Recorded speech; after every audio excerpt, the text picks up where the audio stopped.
un mani atceros Mitru Arnoldu arestēja tieši izlaiduma dienā. Mājās pirms izlaiduma Oļģerts Zariņš tas bija paņems 19. jūnijā, pirmais, un Vītala Andreja to izsauc no zāles Čekārā, tieši tad, kad notiks svinīgais akts. Viņš vēl diplomu par skolas beigšanu nebija saņēmis. Direktors viņus sauc ārā no zāles, un tur viņu arestēja. Nu, tad sākās Čekas pratināšanas Bauskā kādu nedēļu. Atceros, ka Čeku atradās turpat otrā ielas pusē pretī vidusskolai. Bija kamerā ieslodzīts, varēja dzirdēt, kā spēlē vēl tur deju mūziku no izlaiduma balvas. Nu, pēc nedēļas aizved mūsu Stabu ielu. Tur Čekā sēdināja mūsu smagajā mašīnā, Bauskā Čekas pagalmā. Mēs bijām cik 7. Nosēdēt vajadzēja tā ar izstieptām kājām pāri mums te. Uz kājām bija ķēdes, novilkts no viena borta uz otru smagā mašīnā, lai mēs nevarētu piecelties. Un priekšā aizmugurē sēdēja bruņoti sargi, kādi 8 kopā. Uz katru viens, tā mūs aizved uz Rīgas Čeku. Bet neiebraucām visu Čekas tajā pagalmā, Čekas ēkā vai pretējā ielā. Tur kaut kāda sēta, vai tur viņam bija kaut kāda saimnieciskā daļa, vai kas, jo tur mūs izsēdināja ārā viss. Un tā veida pāri iela, atceros, un pat stūri durvīm mūs veda iekšā. Atceros, ka cilvēks stāvēja un skatījās uz mums. Nu, par Čekas pratināšanām, ko tu stāstīji, tas jau apmēram visiem līdzīgs. Tie stāstījumi daudz jau ir lasīti un pierakstīti. Bet Čekas bija centrāls cietums. Centrāls cietums izmeklēšana kaut kas ilga līdz oktobrim. Tiesa notika tribunāls, Karapgabala tribunāls no 26. februāra līdz 2. martam 51. gadā. Tiesāja 5 dienas kaut ko Raņa bulvārī. Atceros, kad otrā stāvā mums tur vedi varēja liepa galotnes redzēt pa logu. Tiesneši prokurori bija Krievi, protams, armijas uniformās. Advokāti bija sameklēti kaut kā, tie bija latvieši. Pēc uzvārdiem bija viena sieviete, bija advokāta Ūdra, otrs kaut kāds Kusins pēc uzvārdu. Nu, tiem jau praktisks nozīmes nekāds nebija. Nu, un 2. martā nolasīja spriedumu. Manam brālim Gunāram Arvidam Kļaubam piesprieda augstāko sodu mēru, pārējiem uz 25 gadu. Pa brāli gribēju teikt, ka tas tiešām bija īsts vīrs, īsts cīnītājs, īsts patriots, vīrišķīgs, ļoti neatkarīgs, patstāvīgs. Bauskas vidusskolu beidz, kā teicamnieks, zelta medaļu, pat cik viņš bija nacionāli noskaņots. Viņam pat izlaiduma dienā direktors Vītos roku nepaspied, neapsveic. Raksturojums bija izdots slikts, lai nevarētu iestāties universitātē. Tikai labi cilvēku palīdzību tas izdevās. Viņam bija stingri izkārtot reglamentā dienas kārtību pa stundām, pa minūtēm. Izplānot visu, gan mācīšanās, gan brīvais laiks, gan sports, gan teātra apmeklējums vai kino. Viņš stingri pieturējās pie šīs izstrādātās dienas kārtības. Sistemātiski un neatlaidīgi visu izpildot, tas, kas viņam bija plānots. un tādā pašā neatlaidījumā sistemātiskumā ar precizitāti viņš pildīja arī savu pagrīdes darbu universitātes studentu pretošanās grupā. Un es domāju, ka arī vīrišķīgi viņš sagaidīja savu pēdējo stundu. Šo akmeni es izvēlējies pa pamatu, un uz pieminekļa būs ieraksts vienā pusē Gunārs Zemtautis, dzimšanas gads, miršanas gads būs nepilnīgs, un cipriem būs tikai 195, un apakšā būs rakstīts zem dzimšanas gada šāds teksts: mani nogalināja komunistu čeka manai tautai nezināmā vietā un laikā. Bet pieminekļa plāksnes otrā pusē iecerēts zīme iecirst, atvērta grāmata ar zobenu apakšā un vārdi Uzežiņas galvuliku. Un šis piemineklis arī tieši atrodas uz Ežiņas meža malā un ceļa malā, kas ved uz viņa dzimtajām mājām.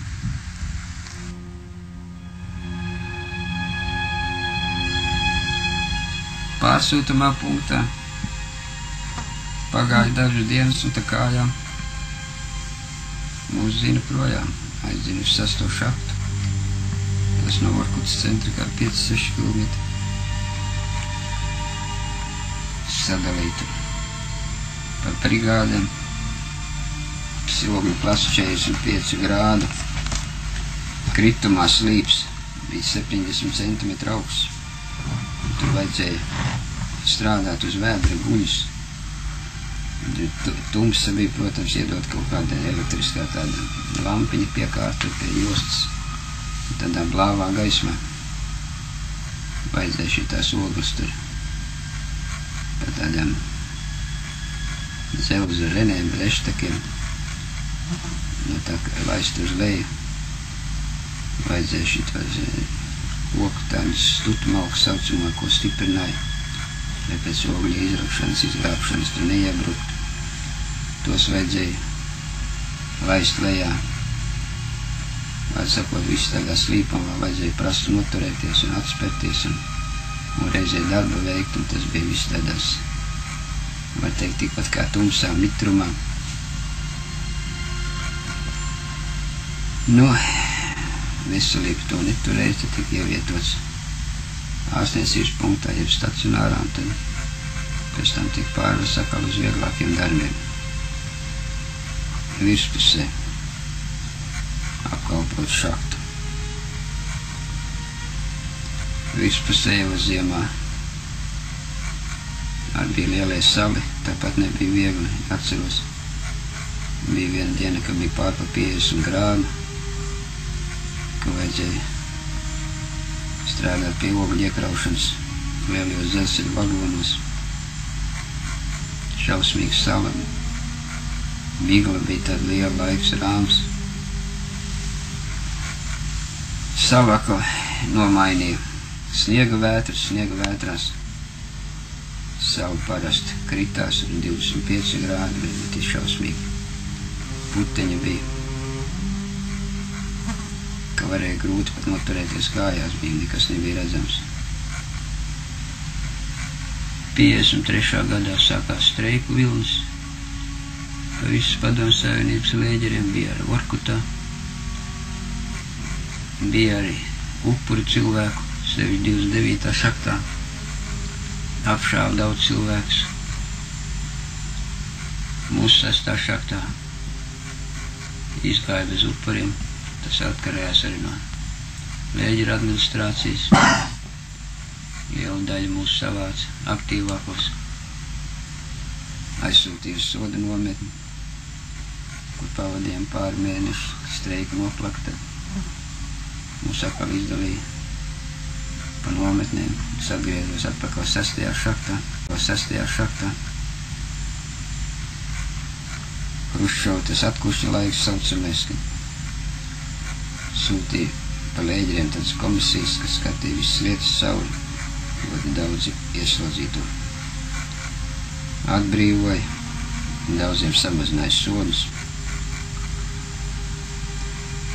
Atceros, ka gāju uz komisiju, nebija mūsu lēģerī tā komisija, bet vienā cita lēģerī, tur bija jābrauc, kad 5 kilometri tālāk uz to komisiju, kopā ar vienu Igauni, braucām divatā. Iegāju tur iekšā, prasīja, pa ko tiesāts, īsumā, nolasīja no lēģera raksturām bija rakstīts, sakarā streikiem piedalījies aktīvi kontrarevolucionārā dumpība. Nu, tur jau lietā bija zināms, kas ir bijis mans brālis, un sakarā visu to sodu samazinājumu tik līdz 15 gadiem. 10 gadus nometa. Pēc tam jau pat cik politi ieslodzīto palika ar vienu mazāk, mums pārvietoja, viss savāc no Vorkutas kopā, viss ievietoja nometnē pie Tēdz 2, tādā kalnā. Tur sabijām līdz 59. gada kaut kas novembrim, kad mūs, kā pēdējos politi ieslodzītos no Vorkutas, pārvietoja uz Mordoviju, uz Mordovijas lēģeriem, uz 7. un 11. nometni. 11. nometnē strādāja lielāko daļu galvniecībā, tur bija galvniecības cehi, tur pēc tūmā pie nometnes. Ražojām tur ieslodzītie visādas mēbeles. Klīmats jau bija salīdzinot labāks nekā ziemeļos. Varbūt uzturs bija sliktāks, bet vismaz bija kaut kā tuvāk arī dzimtenei, nebijām vairs tik tālu projām. Nometnē Mordovijā bija kopā ar daudziem pazīstamiem politiski disidentiem, saucamiem. Var pieminēt Rampunāru Astru. Bet palic atmiņā, kad tas tieši viņa tas tēls, liela augums, spēcīgs, tās fiziski, un viņš tāds nosvērts, vienmēr mierīgs, tāds izturēts, un var teikt tāds, gudrs, erudīts. Tiešām es pa visu nometnes laiku, cik pa visiem 15 gadiem es tādu otru puisu vispār latvieti nebija nekad neredzējis un saticis. Un tagad es pēc daudziem gadiem jau brīvībā esot sākoties atmodas laikam, ieraudzīju viņa fotogrāfiju, kur viņš jau pēc otrās soda izciešanas fotografēts. Tas pilnīgi, man bija tas tāds pārsteigums, ka pilnīgi neticējās, ka tas pats cilvēks, kā viņš bija nomocīts un kā viņš bija novecojis, šausmīgi, pilnīgi, kā saka, neticēm, kā tā cilvēks var pārveidoties. Tas var teikt fiziski, bet pa viņa garu nesalaužamību tur nemaz nav ko šaubīties. Tur nemaz nebūtu nevienam par to jāstāst un jārakst, un es to pilnīgi sapratu pats par sevi, ka tādu vīru kā viņš, kāda es atceros 61. gadā, ka tāds vīrs nekad nesalūdzīs. To viņš arī Munārs Astri pierādījis, ka visu savu darbību, savu stāju. Un es uzskatu, ka tas tā noteikti ir, ka Čeka to apzinājās, kas viņš pa cilvēku, pat cik viņi nevarēja viņu padarīt par savu cilvēku, viņš viņam ir visbīstamāks, tāpēc ar viņu iznīcināja. Jā, šie puiši ir aizgājuši, un tieši viņi, kā saka, visvairāk pietrūkst. Un es domāju, ja tie viņi būtu palikuši dzīvi daudz citu, tad es domāju, ka arī mūsu Latvija pašlaik nebūtu tik grūtā stāvoklī.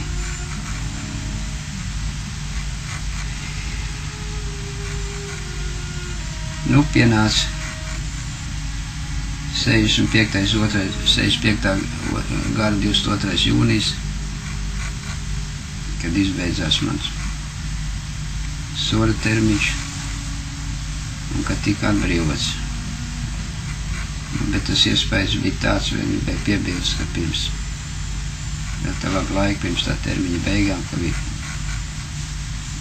var sakot, nosēdēt 13-14 gadi, tas iespējas jau tāds ir. Tas milzīgais laiks izdzējis vispār kaut kādu priekšstatu par tādu brīvību.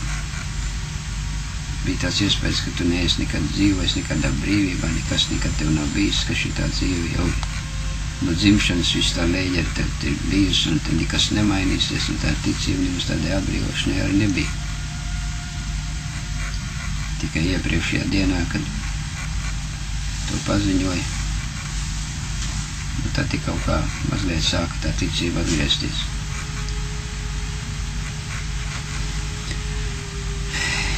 Izgāja no nometnes vārtiem,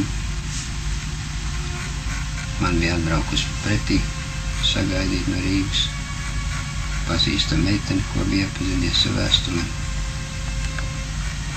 Nu, un tā mēs aizbraucām līdz no Javasiem līdz Poķimai, tur pārsēdamies Maskavas vilcienā. Iebraucām Maskavā, pastaigamies pa Maskavu mazliet. Apskatījos Kremļu un ārpus pirmo un pēdējo reizi. Un var teikt 24. jūnijā, tieši vārdienā Jāņos, iebrauc Rīgā. Un tās pašas dienas vakarā, 24. jūnijā, atgriezos savas tēva mājās, Svitenē. Tēvs nāca pretī pa celiņu, sagaidīja mani kampu, māte stāvēja durvju priekšā. Nu, tā var teikt, beidzās mana leģera dzīve. Un kā kompensācija par to, godmaņa ministra kabinets iedevu samaksāju 15 latus man par 15 gadiem pavadītajiem Moldovijas Vorkuts leģerē, pa nošauto brāli 15 latus.